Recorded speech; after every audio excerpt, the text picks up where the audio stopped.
ఈ రోజుల్లో కూడా చాలామంది దేవుని ప్రజలు దేవుని రాజ్యం కొరకు హతసాక్షులు అయిపోతున్నారు. తమ ప్రాణాలు దేవుని కోసం అర్పిస్తున్నారు. కొన్ని న్యూస్లోకి వస్తున్నాయి, కొన్ని రావట్లేదు. But still lot of people they are giving away their lives to god and for the sake of gospel. దేవుని సువార్త కొరకు వారు నమ్మిన దైవ సత్యం కోసం ప్రాణాలు ఇవ్వడానికైనా సిద్ధపడి అనేక మంది ప్రభు కోసం ప్రాణాలు అర్పిస్తున్నారు. నైజీరియా అనే దేశంలో బోకో హరామ్ అనే ఒక ఉగ్రవాద సంస్థ ఉంటుంది. వాళ్ళు ప్రతిరోజు నిరంతరంగా వారి టార్గెట్ ఏంటంటే దేవుని ప్రజలు చంపడమే. ఎన్నో స్టాటిస్టిక్స్ మనకు వస్తూనే కొన్ని నేను ఒక రిలయబుల్ సోర్సెస్లో చూస్తూ ఉంటే కొన్ని వేల మంది ప్రజలు ఆయా సందర్భాల్లో తమ ప్రాణాలు కోల్పోతున్నారు దేవుని రాజ్యం కోసం, దేవుని సువార్త కోసం.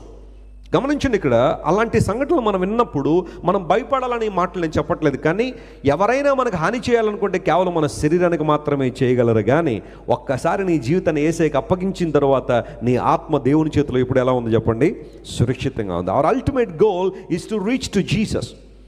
నువ్వు రక్షించబడిన విశ్వాసం అయితే, యేసు ప్రభువును అంగీకరించిన వ్యక్తివైతే, ఏనాడైనా ఈ భూమి మీద నీ యాత్రను ముగిస్తే, నీ జీవితాన్ని ముగిస్తే, నీ ఆత్మను చేర్చుకునేది ఎవరంటే ప్రభు అయిన యేసుక్రీస్తు వారే. చప్పట్లు కొట్టి దేవుని మహిమపరచండి. That's the eternal security that we have in Jesus. క్రీస్తు ప్రభులో మనకున్న నిత్యమైన భద్రతదే. మనం ప్రభుతో ఉంటాము, దేవుని రాజ్యంలో ఉంటాం, ఆయనతో మనం ఉంటామనే ఒక ఆలోచన.